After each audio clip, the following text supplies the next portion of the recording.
There's a saying in football about a game being of two halves, and this, you could say, is the second half to a moth trapping video from a couple of nights ago when I actually filmed a moth trapping session I did up at Lound Wood. It was pretty much a disastrous session. There was cool conditions and it felt cooler than what it was, but there was no moths. Tonight it's going to be totally different, because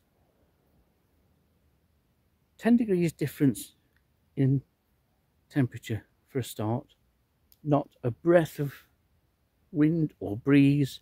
It's as still as anything, as you can see from the grass heads on this fabulous bit of meadowland here at Red Hill, just outside the village of Eakring. I'm not far from Lound Wood. In fact, I can see where I trapped from this very spot. I'm only about a quarter of a mile at most, but perfect conditions should bring the perfect trapping session for this site. That's the theory. It can't be as bad as the other night, can it?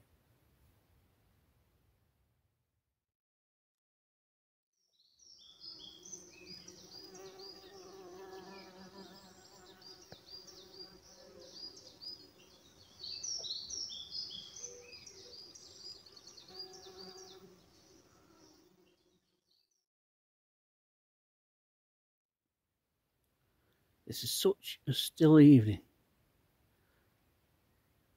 There's a little bit of distant bird song. The merest hint of a breeze, and the first ghost moths are hovering around the grass heads. I'm expecting a good species list tonight. I'm expecting to be warmer than I was the other night and here for longer. You couldn't get a better night to trap moths than this.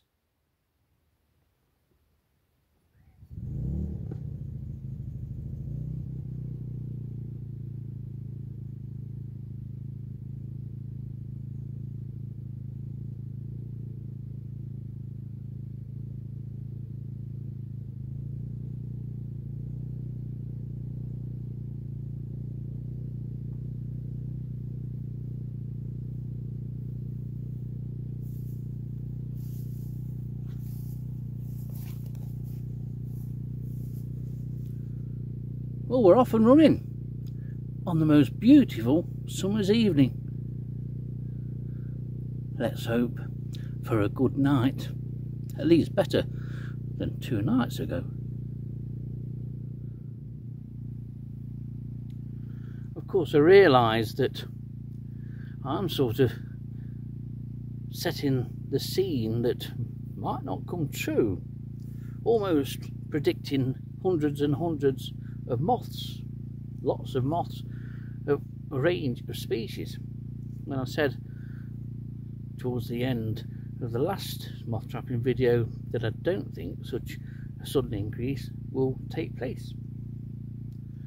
We'll certainly get more species than the other night, but whether we get better numbers of moths or large numbers of moths, I doubt. It just seems that everything has been affected by the weather earlier in the year and at the end of last year. We'll see how this plays out. Well, that's a lovely setting. I do like trapping on Red Hill here. Never trap here as often as Lound Wood. It's really enjoyable when I do. Perfect conditions, as I've mentioned, lots of tiny flies in, and a number of water boatmen have turned up as well. Now when you get water boatmen, most moth trappers will know this, when you get water boatmen arriving at your light or in your light in the morning, you know that there's been lots of insects moving around at night, and people are often surprised when a number of water beetles as well as water boatmen turn up at light. But a lot of movement goes on by a lot of invertebrates under the cover of darkness, and hopefully the moths will follow. It usually does. Nights where lots of water boatmen and all the insects are turning up, it's always good for moths, and quite often you get moths that are well out of habitat turning up on nights such as this. It's all looking promising. Here's just a small selection of what's around the light, and I've realised that most of these, all of the small ones at least, they're all beetles, and they look like Heliphoridae species. The hole, or the box, is completely full. There's a number of water beetles as well, but I'll take a couple of these home and have a look to see which one they are. There are a number of species, and they're all very similar too. Who knows what could turn up? As you can see, there are even more flies and beetles now than what there were half an hour ago. It's a mass of Heliphoridae type beetles, lots of caddisflies, lots of water boatmen. And amongst all this lot, there are a few moths. Nothing out of this world, pretty ordinary stuff. Better stuff will come in, there's no doubt about that. But of the species that we've got in, if I run through them, and of the interesting species or the colourful species, I'll drop a photo in just so that those who don't know the species that I mentioned will get a chance to see what they're like. But ghost moth and common emerald I've already mentioned at the start of the trapping session, but got a couple of small fan-footed waves, 3 yellow shell, which you'd expect in this type of habitat, single flame, middle barred minor, barred yellow, which I think I mentioned earlier, silver ground carpet, just the one unusually at the moment, straw dot, that's common in grassy areas such as this, so I would expect a lot, although they are starting to go past the sell-by date, so to speak. Single dotted wave as well, flame shoulder, second brood, and a fresh clouded silver has come in. Not many micros as yet, just 5 species at the moment, although there's one knocking around that I need to have a look at. So it's steady, but progress is being made. There are more moths and far more insects than a couple of nights ago. Now, just patrolling the sheet, so to speak, and just come around the side, and tucked away on the side of the sheet here is this beautiful maiden's blush. This looks very, very fresh. Absolutely beautiful moth, and you can see why it was called a maiden's blush, because it does have that light blush to the forewings there. It really does look quite similar to blood vein, but it's a very, very nice moth, and similarly marked to blood vein, with that sort of vein running across all 4 wings, and the wings are edged in the same reddish coloration. But with this, it is beautifully and delicately dusted with fine speckles. Absolutely beautiful moth, and a moth which has probably increased in the last few years, to be honest. Always nice to get though, and quite variable. Some specimens look quite different to this and are more sort of contrastingly marked, but a lovely moth to get.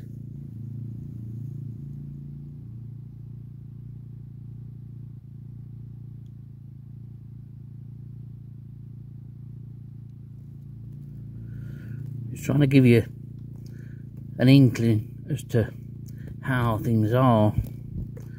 Lots and lots of water boatmen. They're still coming in. You can see a lot of them there. Masses of beetles. Beetles of all shapes and sizes, to be honest. And caddisflies too.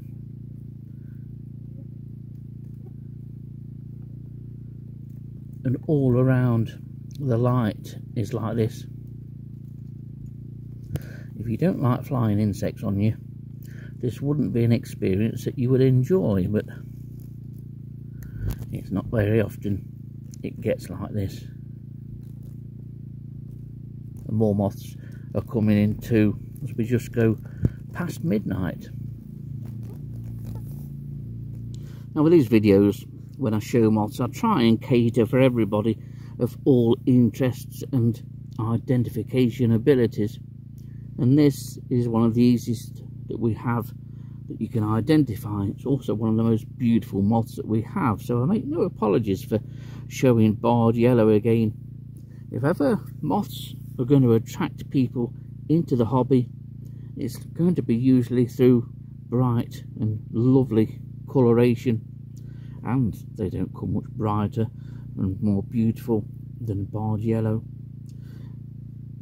Beautiful species. It's a lovely moth. I always love to see these, and seems to be having a decent year. Very nice to see. Soon be coming to the end of the flight season, which is a shame because it's an absolute corker of a moth. And if I don't get a chance to video many other moths this evening, at least you've seen something colourful.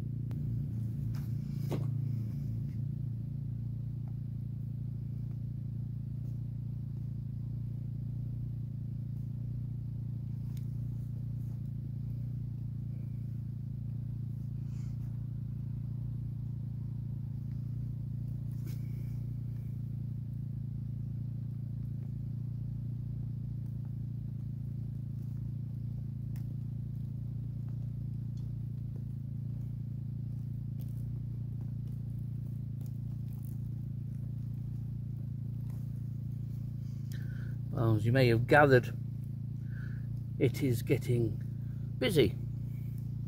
Not really busy with moths, it's just insects in general. They get everywhere, do insects in general. And no matter where you stand, with skin being lit up by the light, they find you. You can't hide from them. But nights like this don't come along very often. Lots of insects today. I dread to think what it would have been like 50, 60 years ago with the use of MV light and more insects, of course, in general. It would have been a nightmare, to be honest. But I am sort of sandwiched between two bodies of water. Hawthorn shieldbug. There's egret flash just over the hill behind me, and then there's a smallish pond at the in front of us, about half a mile down the hill. Other water bodies, of course, in this egret area, and that's why we have so much stuff.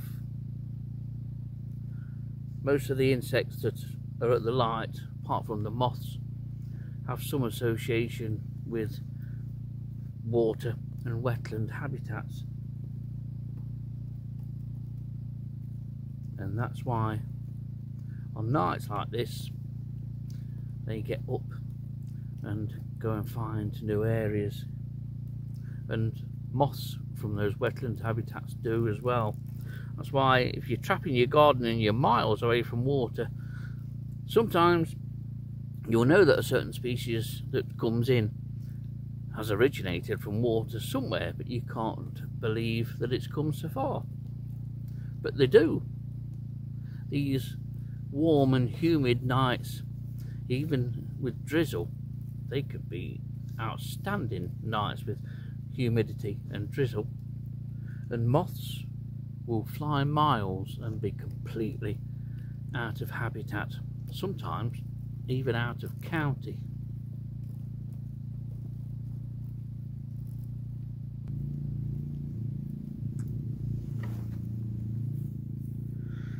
Well, I'm just sitting away from the light a little bit, you can see how busy it's becoming, and more moths are continuing to come in. One of the most interesting that's appeared this evening is micro, and it's Calamitropha paludella. It's like a large outsized grass veneer, very attractive moth and quite noticeable and fairly easy to identify because the hind wings, when you see them in flight, are white. It's one advantage of sitting with a trap. Calamitropha paludella stand out like sore thumbs, as does that new elephant hawk moth that has just dropped in. They tend to thud in at a rate of knots 2. So that's 2 elephant hawk moths, and we've had clay. Clay's new for the year.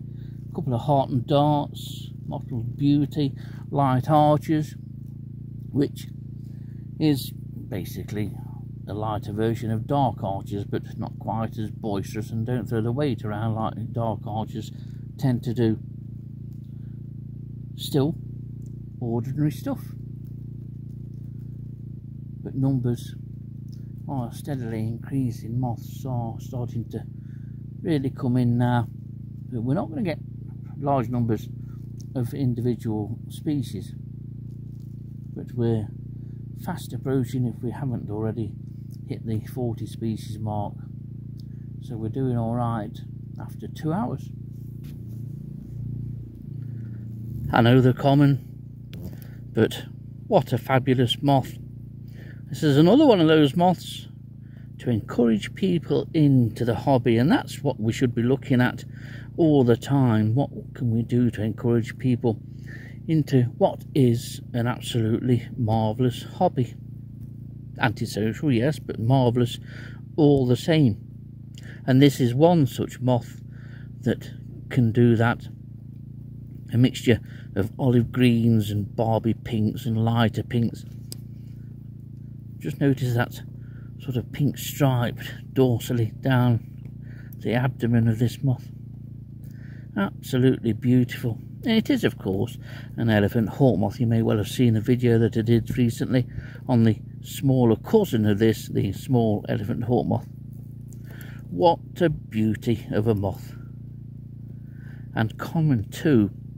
You will get this in your garden light trap within the first year. An absolute beauty of a thing.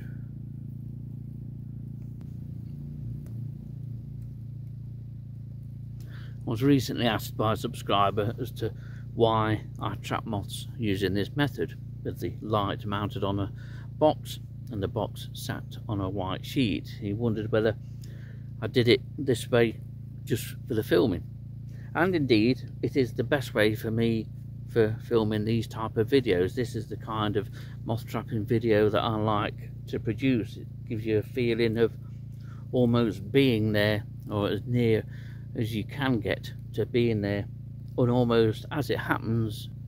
But the main reason is that I like to experience, or make it an experience, moth trapping.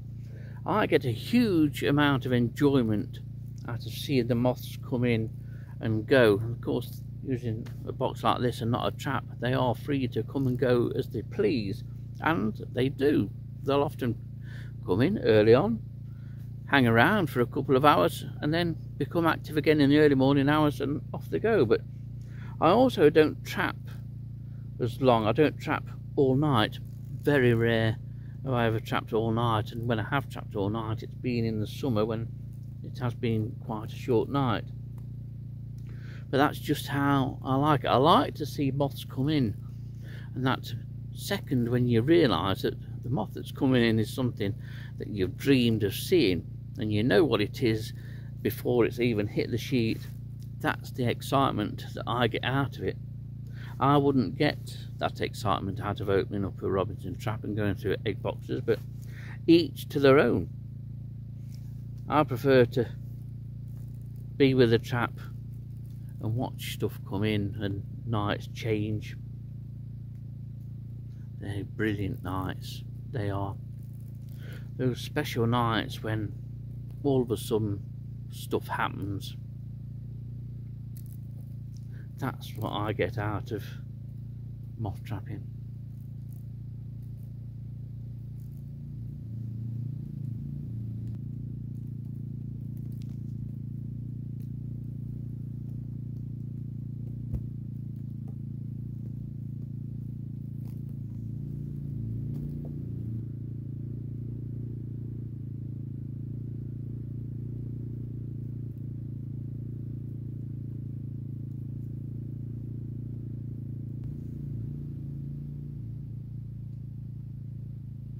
We're approaching 1:45 AM in the morning, and I'm quite happy at having trapped for 3.5 hours.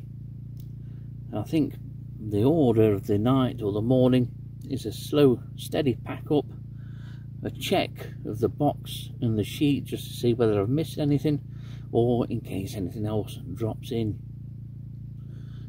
and then we'll head home after what's been a really good trapping session. And I've got around 70 species, which is a big improvement on 2 nights ago, and that's really what I wanted. But we're not talking big numbers of moths, but a good range of species. So time to start and pack up.